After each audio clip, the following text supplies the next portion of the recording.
We've always been known as the lucky country, but the year 2020 has certainly thrown us some major curveballs.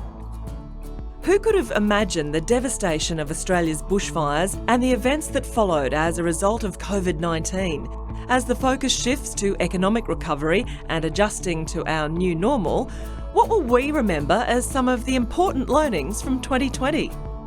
A massive amount of things that we would never have seen and thought about in ourselves, in our society, the way we interact, has come up because of COVID. Let's quickly address the fact that it's actually been a tragedy for a lot of people. So we've dodged a lot of bullets. I think some of the lessons we learnt throughout 2020 for the time that we've had with it is we have to slow down and we have to appreciate just taking that time to be one with our own journey, spend time with the loved ones that we could engage with, be it in our own household or using technology. People these days seem to be a little bit more self-sufficient. I know there's a lot more people growing their own veggies at home and thinking more about the food they eat. I think it might have made people a bit more aware of how important health is, particularly because COVID impacts some people with underlying health conditions a lot more. So even though you think you're relatively healthy, what can I do a bit better to make sure that going into the future I can live the best life I can?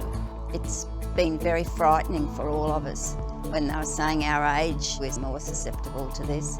It gave us all a bit of a fright, and I think we all take it for granted how important family is, how important family life is. Once we got past the initial fear, everyone galvanised, Australians galvanised. Everyone had an opportunity to sort of step up and they just jumped at it, and so many people have done so many great things. What was done in the last couple of months that wouldn't have got done if COVID wasn't here? Well, there's been lots of lessons come out of COVID and lots of good evidence of people changing their behaviours with the really good communications that the government has developed and put out there. For example, washing our hands for 20 seconds, clearly demonstrating how we should be sneezing into our elbow or into a tissue and then disposing of the tissue, staying away from people, not shaking hands. The COVID response has been really interesting to see how people have actually changed their behaviour and followed that communication. My hope for 2020 and 2021 and even beyond that is that this experience of COVID has kind of pushed people to be kinder,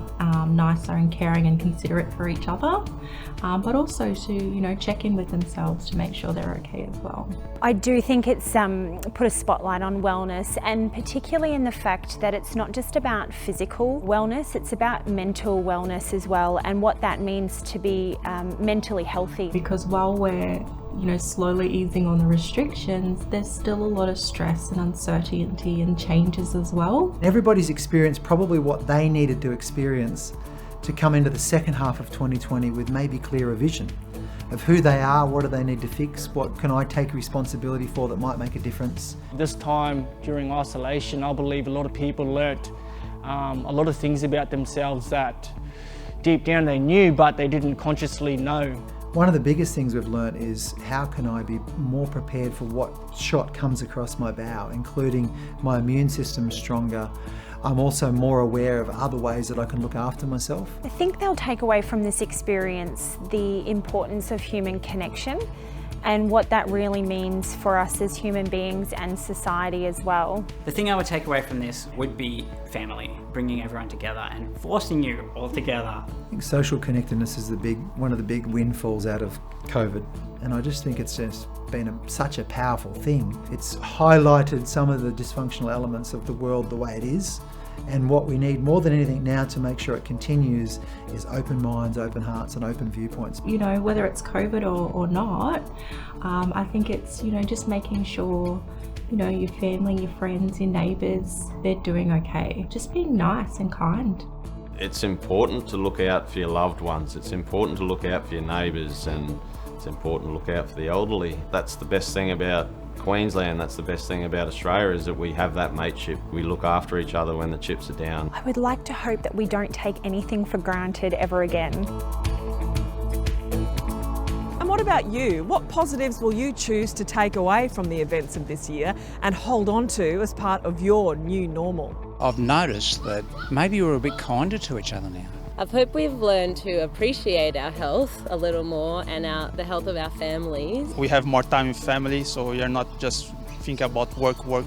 Spending a bit of time with the family's been really good, and I think that's something that should last. I'd like to think that the majority of people have come out of this and they're reconnecting with their friends and family. Yeah, people have started thinking more, how to improve their immunity, exercising, interacting with your family more. I think this time has given us the opportunity to just focus on ourselves and our well-being. Well, I think the big thing we've learnt is how to live by ourselves. I think lots of people got more active. I must admit we do a lot more exercises and walking, so it's probably made us a lot more healthier. I think it's sort of changed the way people look at food at the moment. I think people are focusing more on what meals they can prepare at home and to eat healthy in that way. I hope that we continue to be vigilant of our health. Simple things like washing your hands, eating good food. People have started giving hygiene more importance. I think everyone needs to keep washing their hands more than they've ever been before. The washing of the hands, I think, is something that's really important. I think it highlights the vulnerabilities of certain demographics, so our elderly, people from disadvantaged backgrounds. Unless we keep certain safeguards, this could happen again. Definitely think we should hold on to that sense of community. I think as a community we shouldn't forget to be connected. And I think people have really learned that it's human connection and it is face-to-face connection which really can't be replaced. We have to all be on board and we have to act like a community and we have to take care of each other. So there you have it, and what a journey it's been. I've enjoyed meeting so many different Queenslanders and hearing about everyone's experiences. There's been a recurring theme across these interviews, and that's just how much family, community and kindness matter to Queenslanders and a desire to live well. So from myself, My Health for Life and Health and Wellbeing Queensland, here's to wishing you and your loved ones well.